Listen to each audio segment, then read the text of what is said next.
Welcome to my daily podcast challenge. In this today podcast, I have the topic of boat. I'm not really sure that whether this topic is easy or not, so I hope that throughout the series of today questions, you can find some clues for yourself to answer this.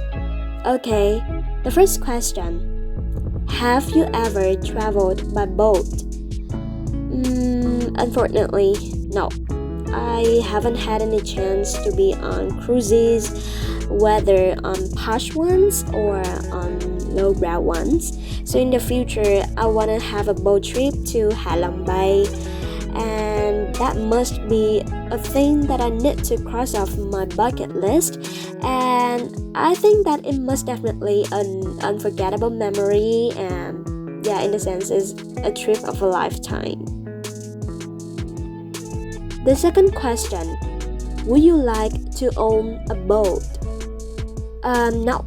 Well, to be honest, I'm not a person who is into a debauchery lifestyle because I think that nothing says upper class like a luxury yet, in the sense that it's kind of upscale, and yeah, I have to admit that I'm not a party loving bunch, so yeah, actually it would be pretty legit and such a blast to sail out the ocean and hold a party on your boat, but I prefer setting aside for a rainy day rather than splurge on these extravagances.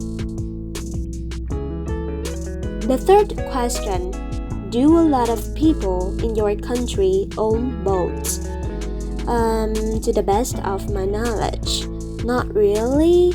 That is if we're talking about pleasure crafts and not fishing boats. To begin with, most people in my country can't afford a boat because there are virtually no boat dealerships here.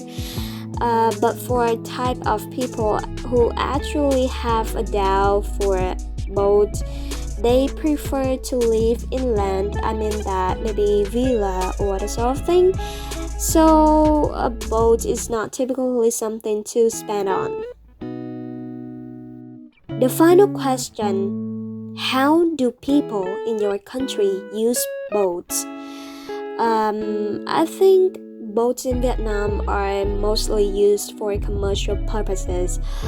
Obviously, they're indispensable for fishermen, and they're also used for tourism as well, because there are quite a lot of rivers and oceans to discover in Vietnam. So it's absolutely the fact that we need to travel by a cruise ship for this type of excursions.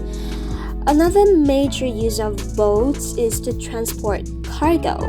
Of course, airplanes are faster, but I don't think that it can handle some kind of volume that freighter ships can. So that's it.